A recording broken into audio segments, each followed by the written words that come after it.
Okay, thank you very much.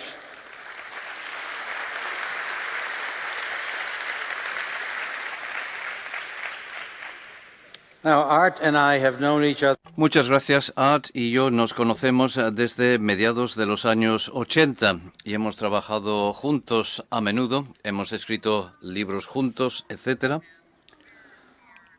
Y estamos aquí hoy y estamos encantados de que hayáis podido venir para compartir algunas ideas nuevas e intentar hacer que las cosas avancen en nuestra manera de pensar, en nuestras vidas emocionales y en nuestra forma de pensar.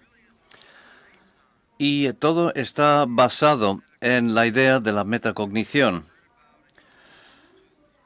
Habéis oído hablar de ello desde el primer día en este congreso. La metacognición, por supuesto, es una habilidad bastante singular que tenemos los humanos de poder ponernos por encima de nuestro pensamiento y reflexionar sobre nuestro pensamiento, pensar en nuestro pensamiento sobre si fuera algo que se produce en el mundo natural. Reflexionamos constantemente, pasan cosas y observamos cómo pasan. Pero la metacognición tiene que ver con nuestros pensamientos privados, cosas en nuestra vida mental. Y la cosa importante de la metacognición es que es una herramienta potente para poder manejar nuestro pensamiento, pensar en nuestro pensamiento como lo hemos hecho, reflexionamos sobre la manera en que lo hemos hecho, es una buena forma de hacerlo, tal vez la próxima vez deberíamos cambiarlo ligeramente, pensar de otra manera y nos guiamos a través de la revisión de estos planes. Y esto nos da la libertad de poder decidir cómo vamos a llevar a cabo el pensamiento. Y Art y yo, cuando pensamos en el pensamiento, no pensamos solo en la cognición del pensamiento. Cuando pensamos en nuestras vidas mentales, tiene que ver con más que solo pensamientos. Tiene que ver con sentimientos, emociones y todo un abanico de cosas de las que somos conscientes, de la misma manera que somos conscientes de nuestros propios pensamientos. Algo dicho por filósofos que se remontan a Platón.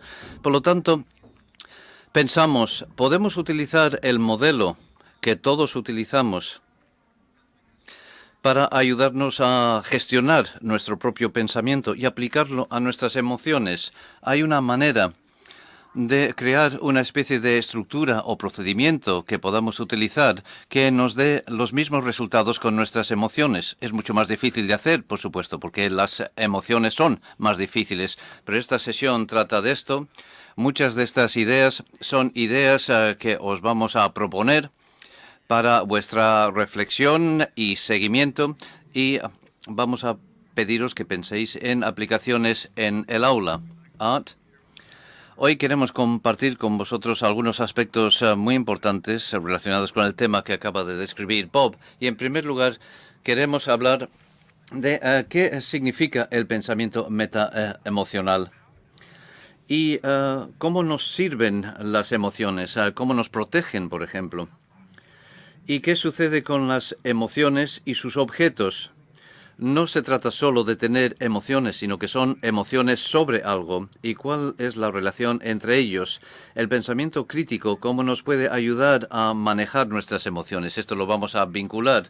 ¿Y cómo podemos reconocer y empatizar con otros si ellos también tienen una inundación emocional? Y como educadores, ¿cómo podemos llevar algunas de estas ideas al aula para utilizarlas con nuestros alumnos? En primer lugar, para empezar, sabemos que las emociones están situadas en el sistema límbico del cerebro. Y en nuestro interior tenemos un tira y afloja mental entre nuestras emociones y nuestros procesos de pensamiento racional en la corteza frontal. Y la razón es que cuando tenemos una inundación de emociones, la amígdala se pone al frente y detiene el pensamiento racional. Por ejemplo, ¿alguna vez habéis sido insultados y os enfadáis? Y cuando ya ha terminado todo, reflexionas y te dices, bueno, ¿por qué no dije aquello? La razón por la que no lo dijiste es porque no pensabas de forma racional, sino emocional. Y las emociones detienen la parte racional del cerebro y por lo tanto tenemos un tira y afloja constante entre estas dos zonas del cerebro. Y cuando tenemos una inundación emocional, perdemos acceso a la corteza cerebral. Y una de las grandes habilidades y competencias de las personas que se hacen preguntas inteligentes es que son capaces de gestionar estos impulsos. Y vamos a hablar de esto hoy un poco más adelante. Una pregunta es, ¿cómo nos sirven, cómo nos ayudan las emociones? Bueno, son el mecanismo de supervivencia del cuerpo. Y hay que recordar que cuando evolucionaron los seres humanos desde la cueva, tuvieron que sobrevivir y por lo tanto tuvieron que retirarse de los osos y las serpientes, así que veían una serpiente y se retiraban o quedaban congelados o sentían miedo. Y todavía tenemos estas emociones. Ya no tenemos tantas serpientes en la hierba ni osos en el bosque, pero sí tenemos problemas sociales. Por ejemplo, ¿cuántos habéis sufrido ira en la carretera? Alguien se mete delante cuando estás conduciendo y quieres decir algo desagradable a esa persona. ¿Alguien? Sí, aquí son las emociones que salen a la superficie.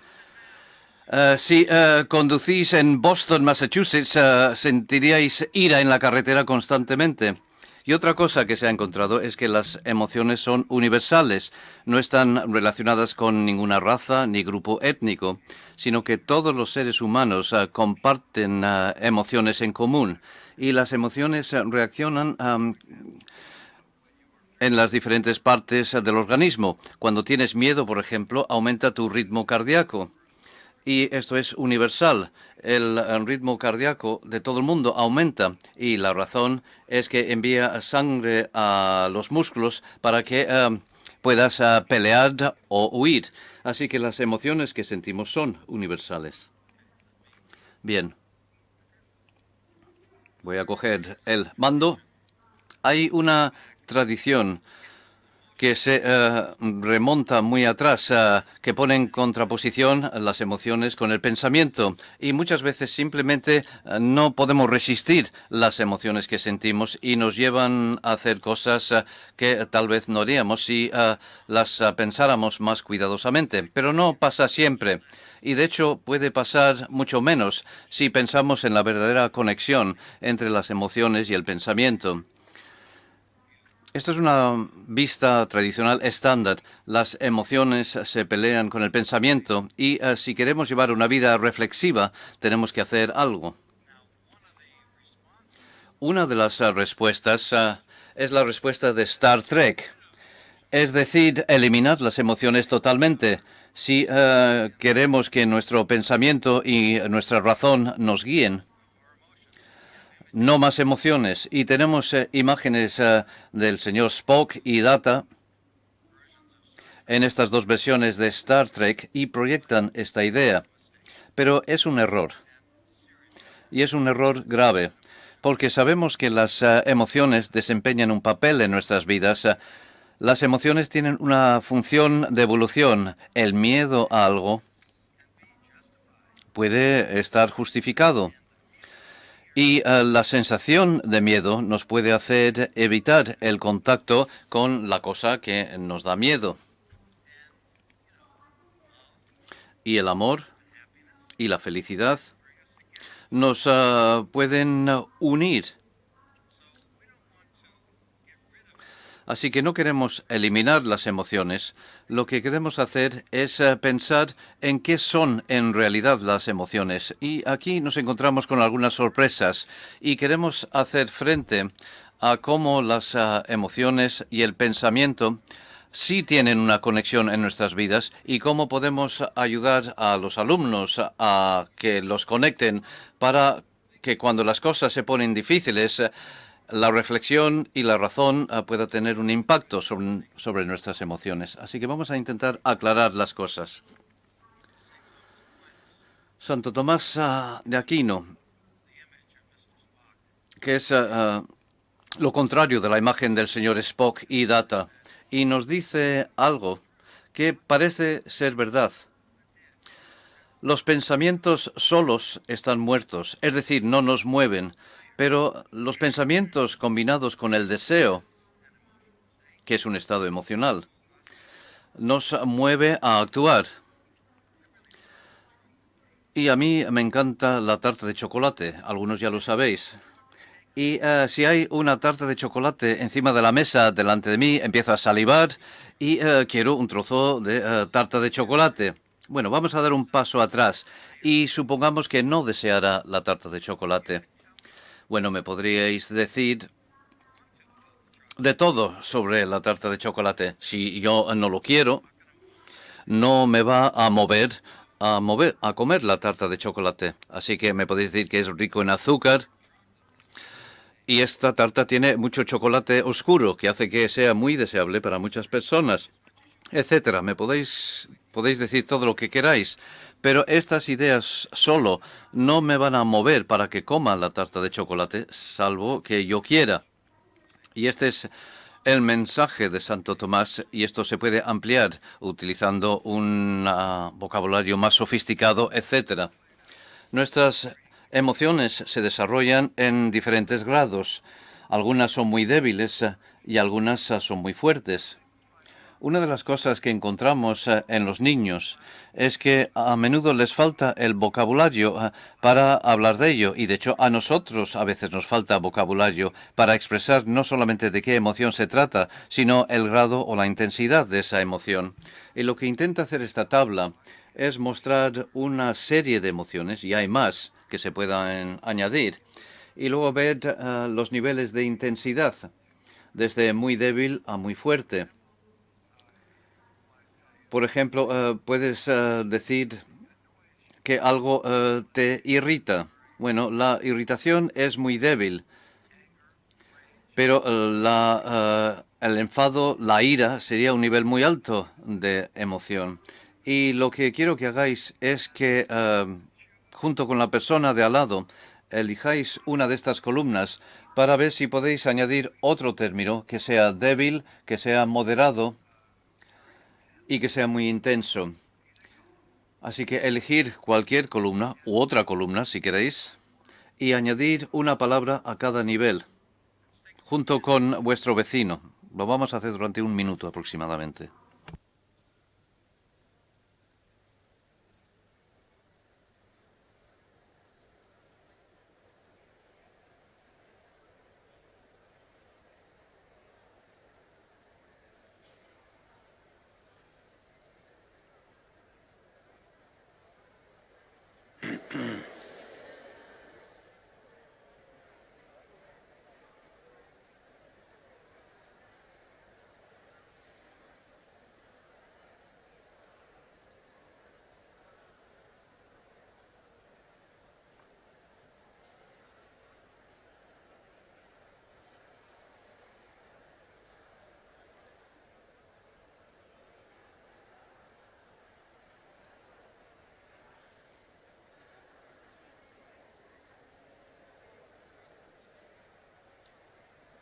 Should I pick it up?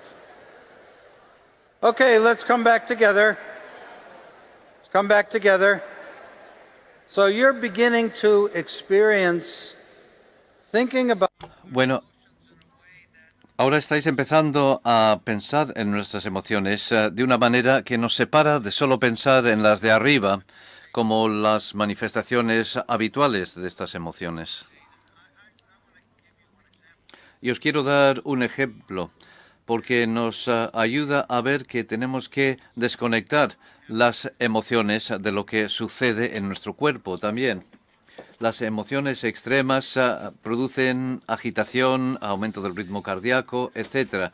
Pero os voy a dar un ejemplo de ira. Y sabemos que alguien cuando está furioso, iracundo, se le pone la cara roja, no pueden controlar el cuerpo.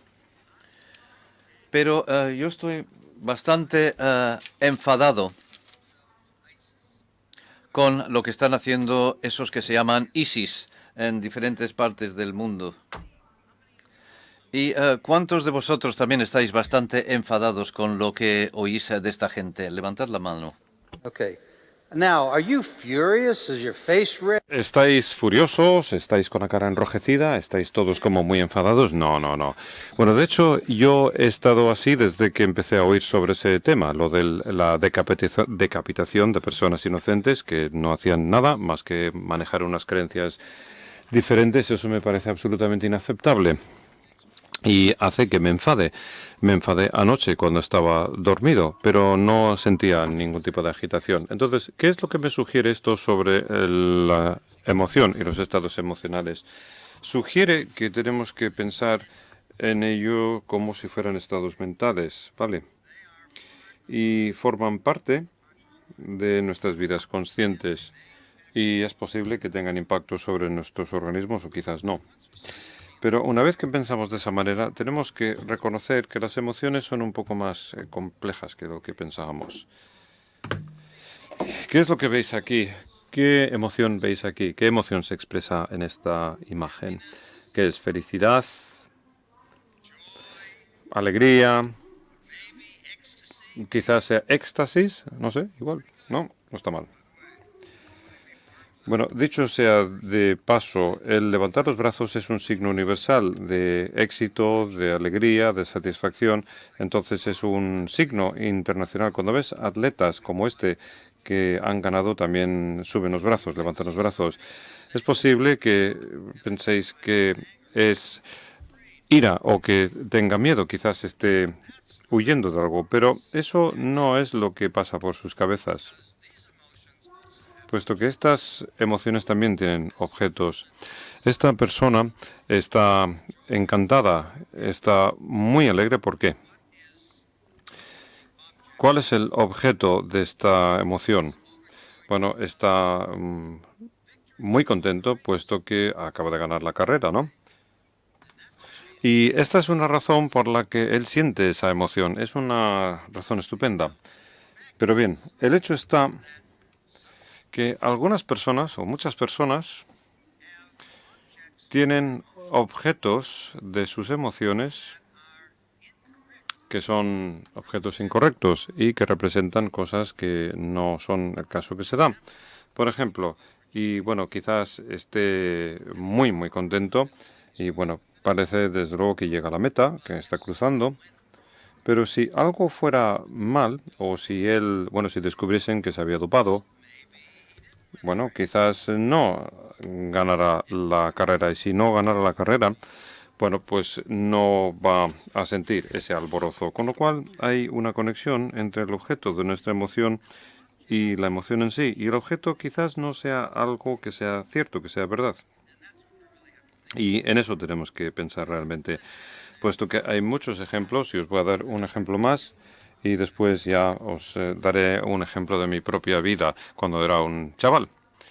Pero bueno, yo trabajaba con un amigo y que fue a una casa y bueno, de repente a mi amiga le entró mucho nerviosismo y bueno, algo le pasaba. Y le dije, ¿qué es lo que te da miedo? Una araña que había por ahí.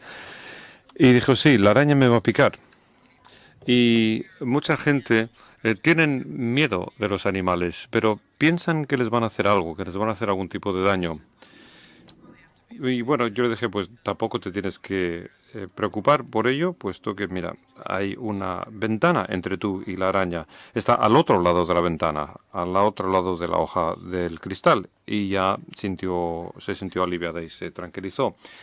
Y es un buen ejemplo, puesto que lo que nos demuestra es de que nuestras emociones están sujetas al descubrimiento de si lo que nos despierta esa emoción si realmente es el caso o si es algo que, bueno, que creemos en ello, pero que nos estamos equivocando con ello. Así que la primera observación sobre algo que puedes hacer para ayudar a la gente, bueno, hay que pensar en sus emociones, hay que pensar en el objetivo, el objeto de esa emoción, saber si es verdad o no.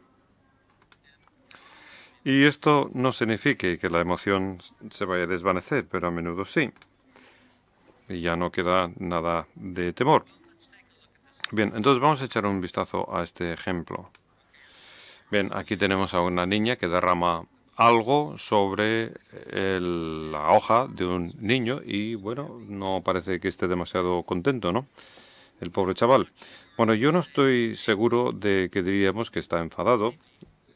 Bueno, igual sí, pero desde luego, bueno, sí que se siente molesto por algo. Entonces vamos a pensar en ello. ¿Qué es lo que siente Johnny ahora mismo? ¿Y qué es lo que produce esta sensación? Bueno, pero ahora, ¿qué es lo que siente? ¿O cómo se siente? ¿Alguna idea? ¿Tenéis alguna idea de qué es lo que siente este hombre? Bueno, hablar con vuestro compañero durante 10 segundos e intentar identificar sus sentimientos o qué es lo que siente en ese momento. On the next slide, what do we say he's feeling? What do we want? What do we say he's feeling?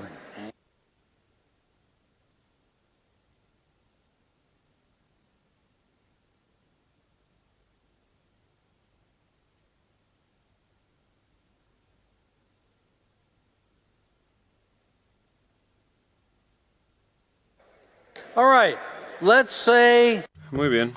Entonces vamos a vamos a lanzarnos a la piscina y decir que es que está enfadado. Tampoco da muchas señales de ello, pero ¿qué es lo que le enfada? ¿Cuál es el objeto de su ira? ¿Cómo puedes formular eso? Bueno, hablar con vuestro compañero y plantear alguna formulación de qué es lo que le enfada, qué es lo que ocurre aquí, qué pasa, que está enfadado porque la niña está sentada a su lado. No, no.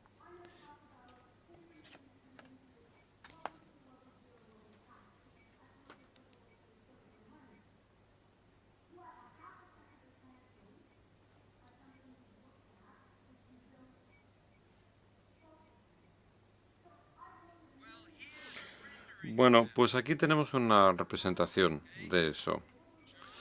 John está enfadado puesto que Charlene le está destrozando el dibujo. Bueno, esto no se sabe por ver el dibujo, porque eso es una interpretación que haces. Pero si fueran niños de verdad, de carne y hueso, podrías hablar con ellos y quizás aclarar las cosas y quizás descubrir que efectivamente eso es lo que le está haciendo que se enfade. Te lo podré contar y ese es el objeto, ¿vale? Bien, quizás parezca... bueno, ¿cómo puede eso estar equivocado, puesto que está derramando un líquido sobre su dibujo?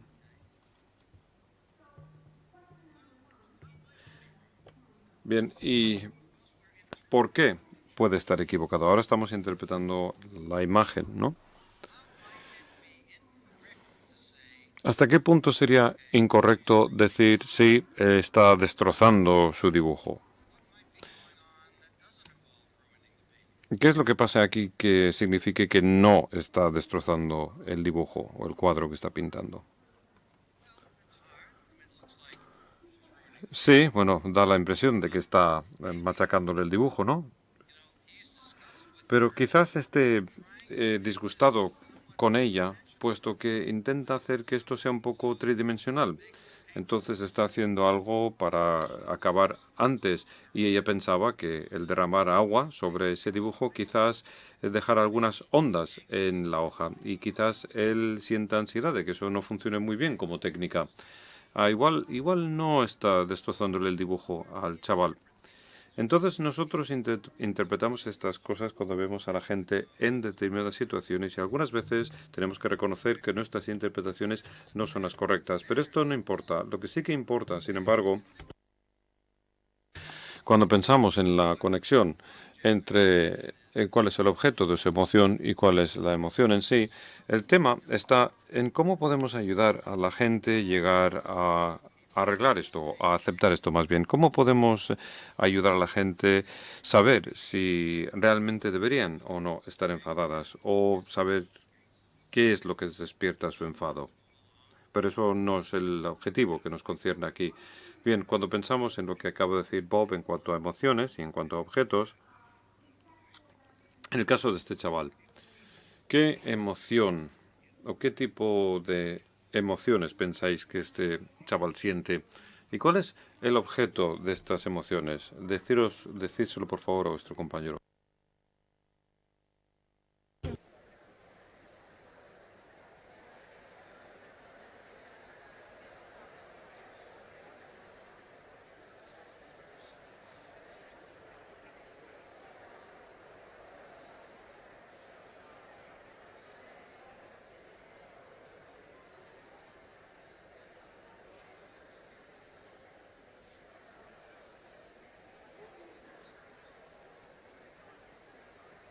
want to just go on to the next slide?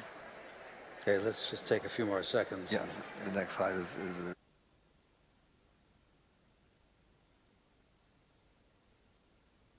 Okay, Muy bien.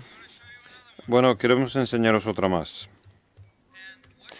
Y ahora lo que deberíais pensar es que hay una serie de interpretaciones diferentes que puedes asignar a los sentimientos y también a lo que es el objeto. ¿Qué os parece este caso, esta foto de aquí?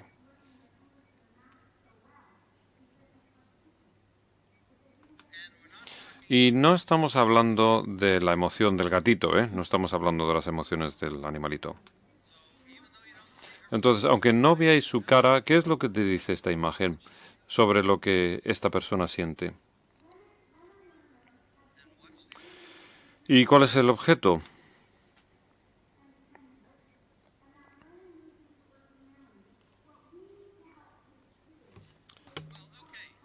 Bien, se supone que esto tiene que servir como introducción a la idea de que las emociones tienen objetos y que algunas veces resulta tremendamente difícil desde nuestra óptica el interpretar lo que es esta emoción y lo que es el objeto.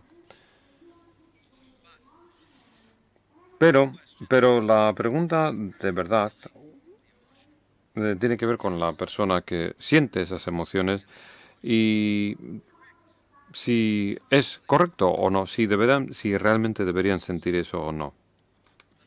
Bien, entonces volvamos de nuevo sobre este dibujo, si le había destrozado el dibujo o no. Y hay que explicar cómo John podría descubrirlo. ¿Qué es lo que puedes hacer? Y si no, ¿debería estar enfadado? Bueno, quizás estemos interpretando todo el tema mal. Y quizás sea que sí, que está enfermo. Quizás sea la primera fase del enfado que tiene. Está realmente enfadado con que le destroce el cuadro, el dibujo. ¿Y qué puede hacer? ¿O qué es lo que debería hacer? Bien, esta es la segunda pregunta que nos planteamos. En primer lugar, hay que ver cuál es la emoción. En segundo lugar, hay que ver de qué va. Y si es o no preciso, si es o no correcto. Y si así fuera o fuese, ¿qué es lo que debería hacer?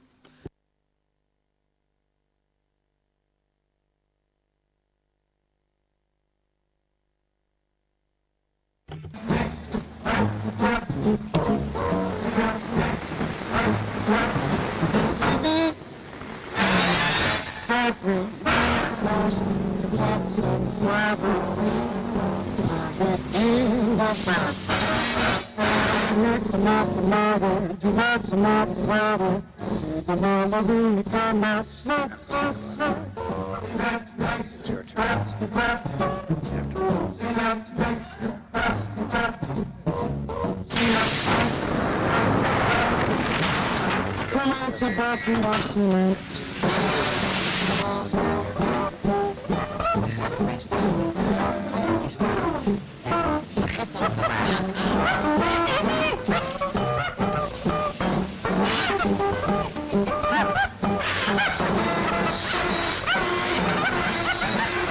let's stop it.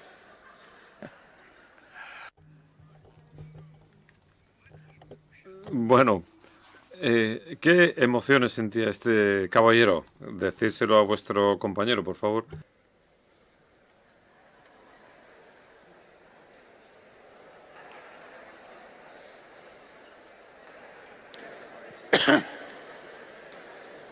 That should be easy.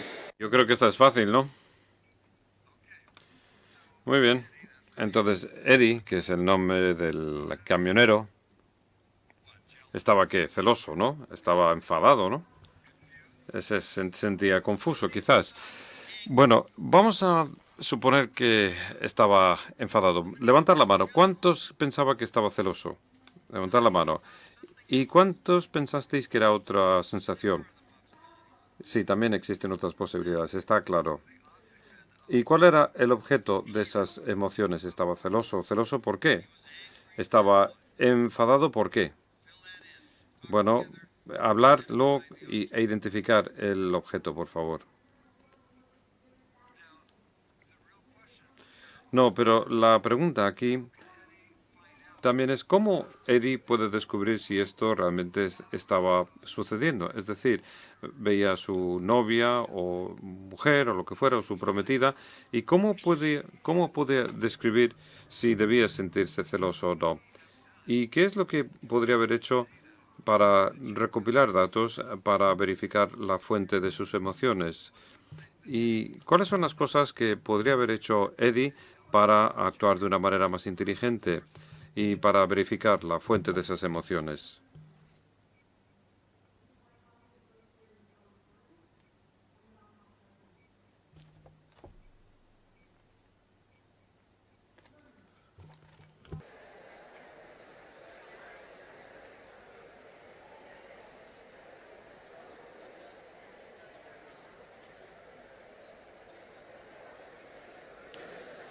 So, what is the Bien, entonces, ¿cuál es el objeto de las emociones de este señor?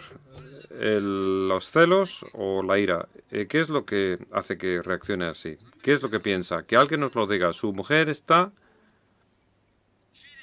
haciendo trampas, ¿no? Le está engañando con este otro tipo. Y quizás, si esto sea correcto, debería mostrarse enfadado o celoso, puesto que ayer le dijo, no, yo nunca te engañaría, o algo parecido, vamos, que le dijo al pobre hombre. Y ahora, la pregunta, bueno, hay una serie de preguntas a hacer en este caso, pero nosotros sabemos, bueno, ¿es cierto o no es cierto? No. Bueno, ¿debería haberse sentido enfadado o celoso? No. No, porque acababa de ganar el Deportivo y de eso iba el tema, ¿no? ¿Y cómo podría descubrir cuál era la verdad? ¿Qué es lo que podría haber hecho? Bueno, pensar en ello, hablar con vuestro compañero y este es un tema que yo quiero plantear, puesto que me parece que es importante.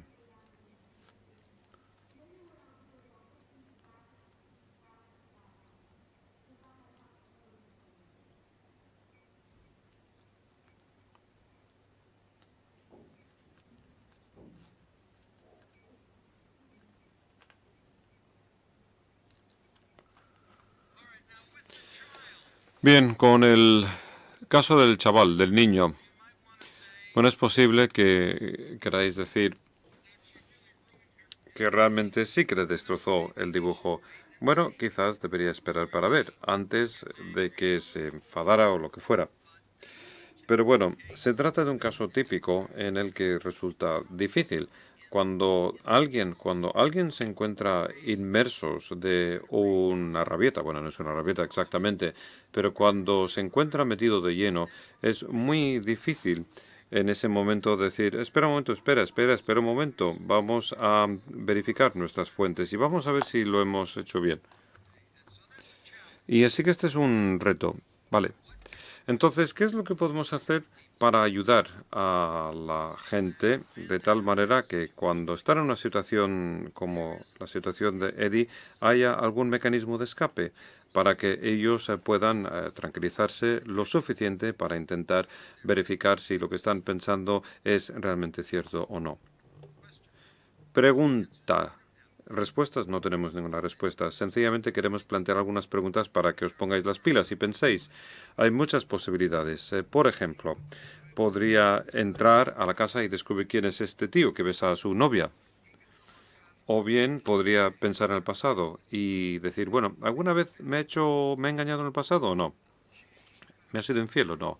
O bien se podría preguntar por qué está ese tío ahí o de dónde venía el coche. Es decir, podría haber recopilado muchos más datos, no solamente de la situación, pero también de sus experiencias en el pasado. Sin embargo, tal y como decíamos anteriormente, y debido a que el cerebro límbico entra en funcionamiento, no ha pensado en esas cosas, desgraciadamente. Uno de los retos más importantes para nosotros es ver de qué manera se puede gestionar esa reacción impulsiva cuando tu cerebro se desconecta en lo que se refiere a sus poderes racionales, y hay mecanismos para hacerlo. Y pensando en los niños, ¿cómo podemos enseñarles a los chavales para que cuando esto les suceda a ellos, tengan también una válvula de escape, que tengan un mecanismo para recordarse, bueno, pues esto es algo que debería comprobar a fondo, puesto que esto es algo en lo que pensamos cuando estamos más tranquilos. Así que este es un tema muy interesante. Pero hay cosas que ha intentado la gente con determinado nivel de éxito, como por ejemplo, antes de enfadarte mucho, hacemos a los alumnos leer historias donde los personajes se meten en esta situación, pero si tú estuvieras en esa situación, ¿qué es lo que podrías hacer? De tal forma que lo que han hecho es ensayar un escenario para sí mismos que quizás tuviera un impacto cuando ellos sienten esa rabia. Bueno, esto es algo que lo han intentado algunos psicólogos de los colegios y algunos dicen que sí que ha tenido un impacto sobre algunos de los alumnos, pero no sobre otros. Y es algo que se podría hacer en el aula. Pero vamos a pasar a este. Aquí estoy yo. ¿De acuerdo? Y yo no sé si decir que es un éxito o no, pero cuando yo era un niño muy pequeñito y mi mamá me acostaba por la noche y apagaba las luces, bueno, eso me daba miedo, alucinaba, porque a menudo, pues eso, sentía mucho miedo. Y en cierto día empecé a gritar, diciendo, "Ay, socorro, socorro". Y vino mi madre a la habitación y me dijo, ¿qué pasa? ¿Por qué estás montando tanta bulla? Y le dije, tengo miedo. Y me dijo, pero que tienes miedo, ¿pero de qué? E intentó mantener la calma y dije, bueno, es que hay monstruos en las esquinas de la habitación y que van a ver y me van a comer, me van a devorar. Y ahí tenemos uno de los monstruos, por cierto. Entonces mi mamá me dijo, mira, bueno, pues yo he venido, encendí la luz y yo no veo ningún monstruo por ninguna parte. Y le dije, no, no, es que se marchan cuando tú enciendes las luces, evidentemente, así que tienes que apagar la luz. Vale, bueno, pues vamos a apagar la luz. Y me dijo, mira, levántate y vamos a ir hasta las esquinas para ver si hay algo. Yo no quería ir, pero ella me llevó hasta las esquinas y solamente había pared, no había ningún monstruo. Podría haber dicho que es que se marchan cuando ven que llegas, claro, pero no lo hice y empecé a tranquilizarme. Bien, yo no sé cuántos, cuando erais pequeñitos, si habéis tenido experiencias de este tipo, puesto que tendemos a aprender sobre las emociones y también aprendemos que algunas veces lo que hacemos es inventar mitos que hacen que sintamos determinadas cosas y reconocemos que son mitos. Bueno, pues eso me pasó a mí. Y yo creo que esto es algo que pasa también a mucha gente. Y aprendemos o sabemos al final qué es lo que tenemos que hacer.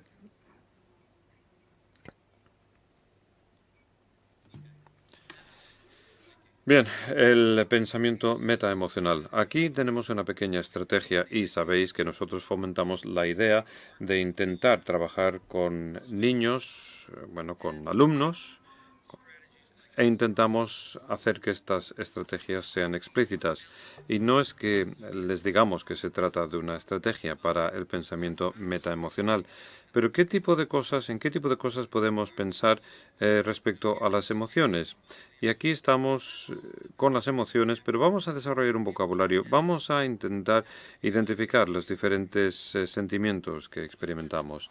Pero también vamos a pensar en de qué van estos sentimientos. Vamos a ver qué es lo que significan. Y después vamos a preguntarnos hasta qué punto las emociones tienen un fundamento en hechos. ¿Debería sentir esto? ¿Es cierto esto que estoy sintiendo ahora mismo? Entonces, ese sería el primer paso para conseguir que los alumnos lo reconozcan. Es una buena pregunta. ¿Cómo puedo descubrir esto? Bien, pues ahora esto está apartando a los alumnos de una manera que les lleve hacia el camino que conduce al empoderamiento para poder determinar si las emociones están o no justificadas y si así fuera, si esa emoción es proporcional a la situación y por último, qué es lo que debería hacer en base a esta emoción. ¿Qué es lo que hay que hacer? Bien, bueno, pues esta es una pregunta importante que hay que hacer en cualquier estado emocional. Lo que estamos sugiriendo en este caso es que esto debería llegar después de demostrar que se trata de un estado emocional genuino, justificado en el que cualquiera podría estar en circunstancias similares y que ahora, bueno, nos está diciendo que algo tenemos que hacer. ¿Pero qué debería hacer? ¿Debería escaparme? ¿Debería ir a pelearme con el dragón? ¿Qué es lo que debería hacer?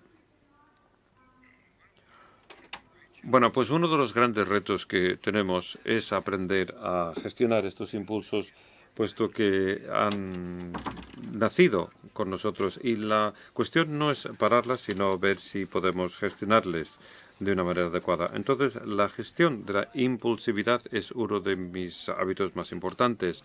Así que tenemos algunas estrategias, no solamente para adultos, pero también para los niños, para que sepan cómo tienen que manejar o gestionar su impulsividad. Por ejemplo, cuando, bueno, cuando estamos acabreados, hacemos una pausa y contamos hasta 10. Si estás muy enfadado, cuentas hasta 100.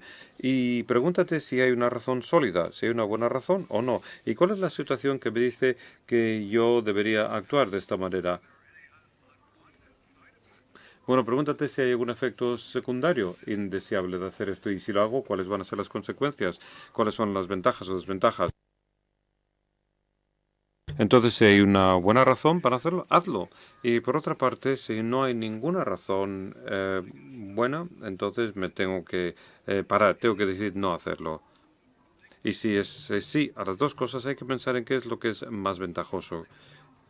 Y solemos utilizar esto con los alumnos para hacer un alumno estrella o star, y les podemos dar incluso premios. Y star significa stop o para, think, piensa, actúa y después reflexiona sobre tu conducta. For high school is Otra para el instituto es lo que llamamos SODAS. Y tomando estas mismas ideas, esto significa cuál es la situación, qué está pasando aquí, cuáles son mis opciones. Y vamos a poner una lista de varias de esas opciones. ¿Cuáles son las desventajas y las ventajas de cada una de esas opciones? Y luego buscar una solución basada en el análisis de estas opciones. Por lo tanto, intentamos hacer que los niños y los adultos se paren y piensen antes de actuar. Quiero dar un ejemplo de esto, de nuevo, de mi propia experiencia.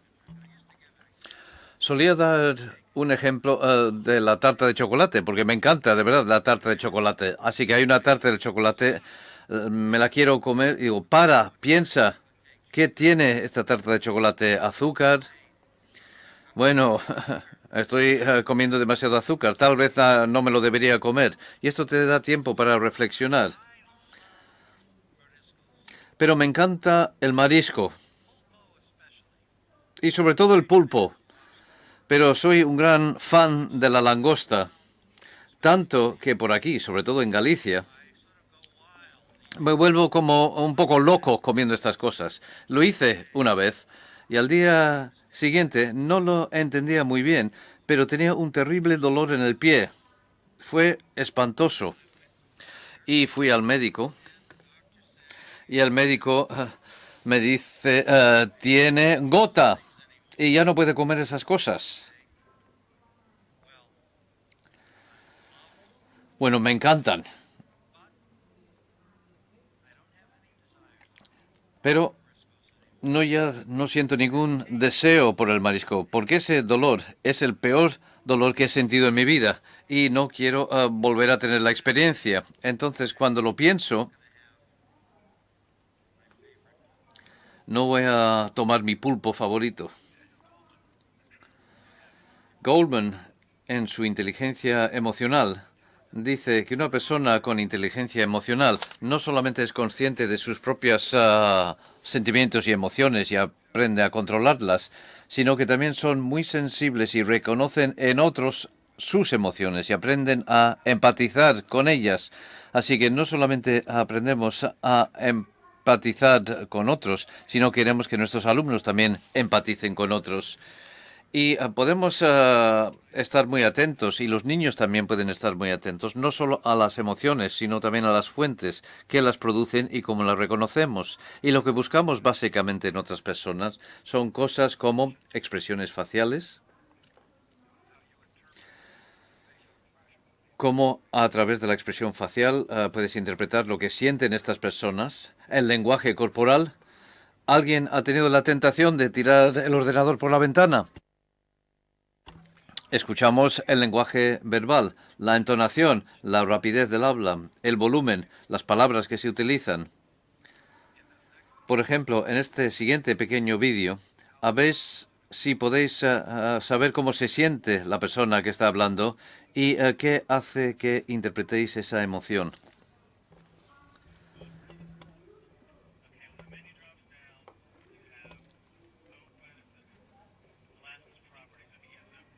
Sí, abre propiedades, sí. Bien. Perfecto.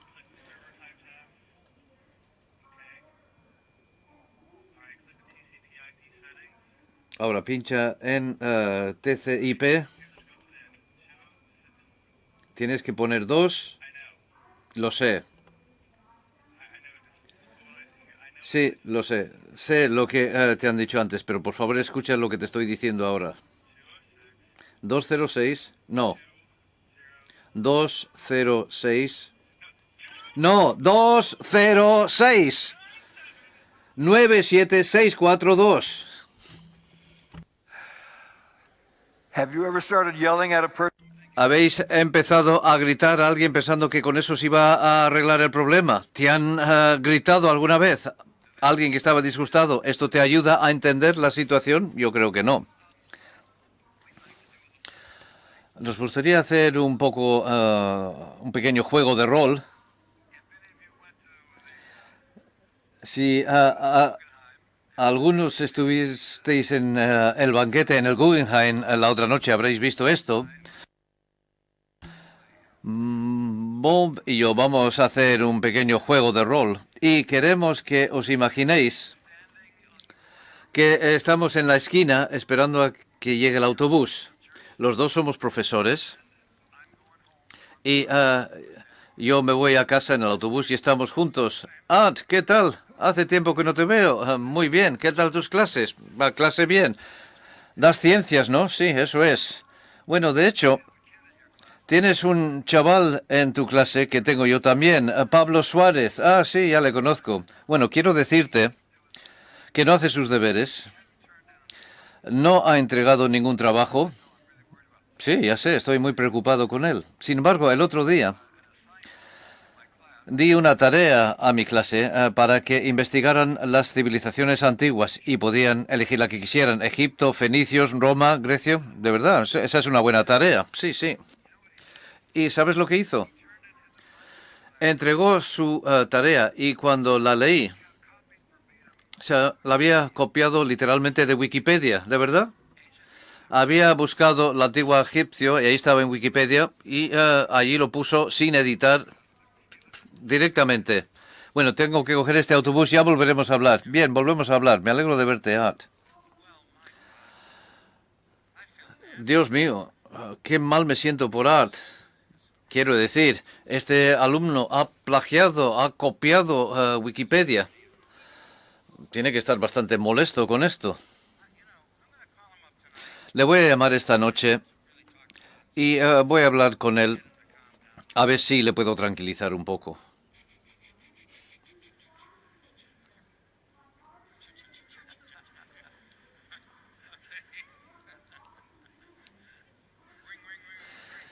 Ring, ring.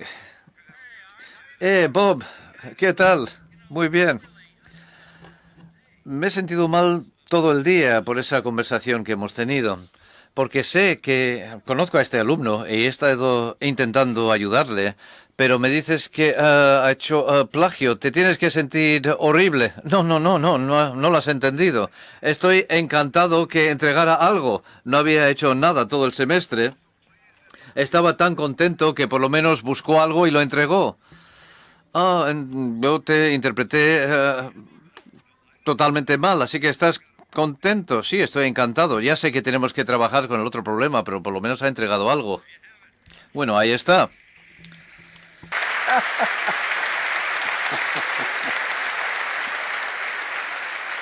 Now, what's going on here? Ahora, ¿qué está pasando aquí? Una de las cosas que tenemos que aprender a hacer con otros que están desbordados emocionalmente es ser conscientes del lenguaje corporal, la entonación de la voz, etcétera, y saber cómo responder y escuchar a estas emociones para que vean que se reconocen y que hay empatía.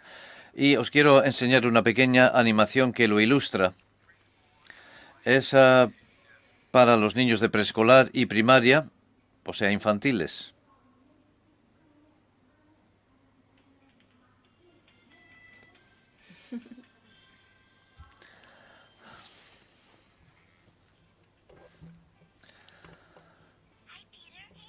Hola, Peter. ¿Qué tal, Peter? ¿Quieres ayudarnos a construir un castillo de arena? Y tú puedes ser el rey y la reina del castillo de arena. No, gracias. No estoy de humor. No he tenido un muy buen fin de semana y estoy un poco triste. Oh, ¿qué pasó? Tenía un partido de fútbol y perdimos. ¿Un partido de fútbol? ¿Solo eso? Pensaba que te había pasado algo realmente malo. Algo malo sí me pasó. Peter, solo fue un juego. Alégrate. Este fin de semana tendrás otro partido, ¿no? A lo mejor ganas ese. A lo mejor. Luego os veo. Vamos, Reina Di. Vamos a construir un castillo de arena. Espera, María. A lo mejor deberíamos ver lo que le pasa a Peter. ¿Qué quieres decir? Mira cómo camina tan despacio, con la cabeza agachada. Tienes razón. No actúa como el Peter que conocemos. Vamos a hablar con él, a ver qué le pasa.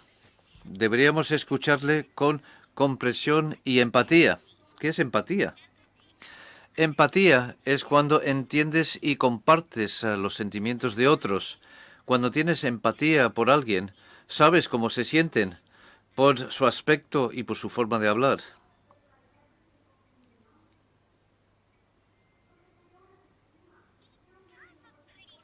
Sí, parece bastante triste.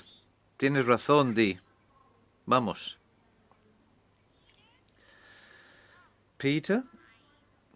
Hola. Siento que no haya entendido cómo te sentías antes. Es que estoy muy decepcionado con mi partido de fútbol.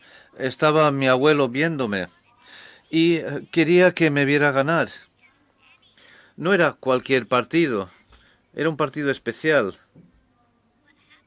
¿Qué pasó? Fallé el último gol y mi equipo perdió. Querías que tu abuelo se sintiera orgulloso al verte ganar, pero perdiste. Lo entiendo. Estás triste porque sientes que le decepcionaste. Sí, sí lo entiendes. Y me siento bien cuando empatizas conmigo. Gracias. ¿No ibais a construir un castillo de arena? No importa. Ya lo construiremos después. Solo queremos sentarnos aquí contigo.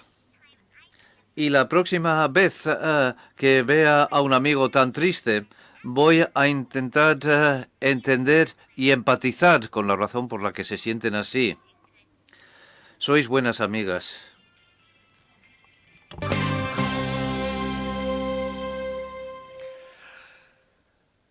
All right, so you notice that Bueno, entonces habéis visto que para empatizar, como se ha dicho, hay que estar atento a los sentimientos de la otra persona, fijarse en su lenguaje corporal, expresión facial, entonación verbal, etcétera, y interpretarlo. Yo lo interpreté mal contigo, ¿verdad? Es que no siempre tienes razón. ¿O es que te tengo que escuchar con más atención? ¿Y qué significa escuchar con más atención? Uno, significa poder parafrasear.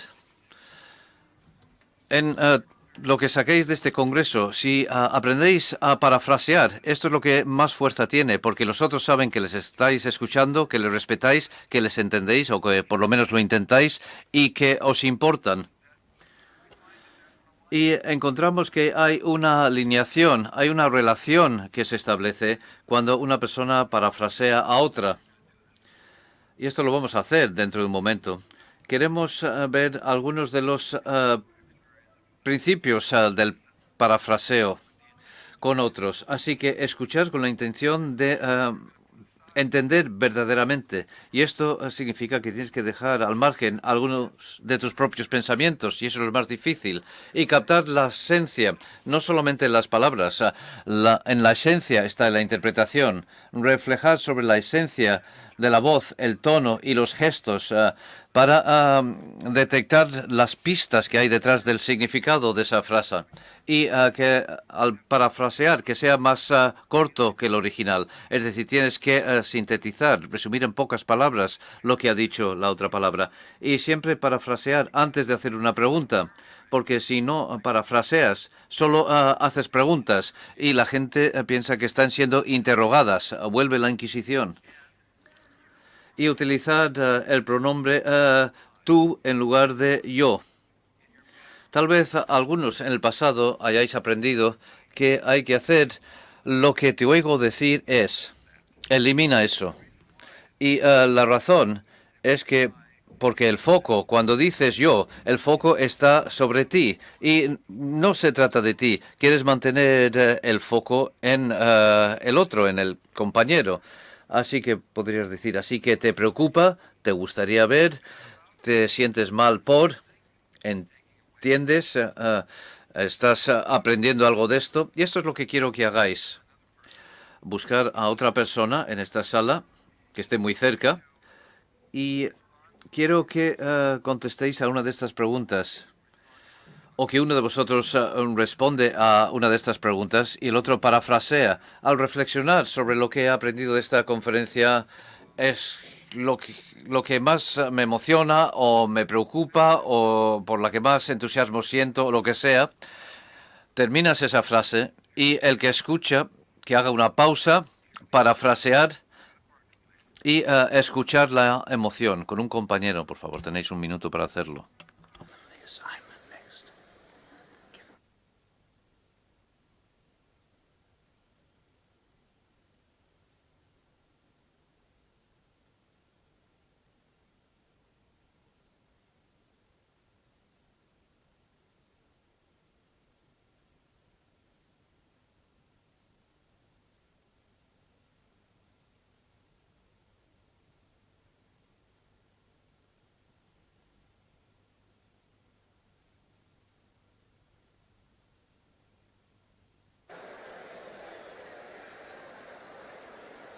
I just want to I'm going to make a 5-second comment after this is done. Oh yeah, skip this, skip that.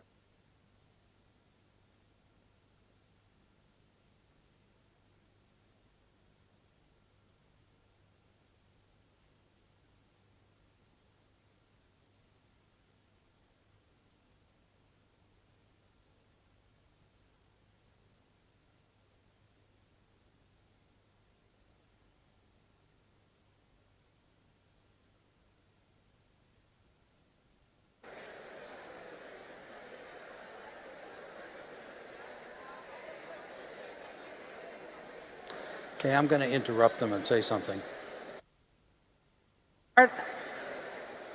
I don't know, I don't remember whether I followed.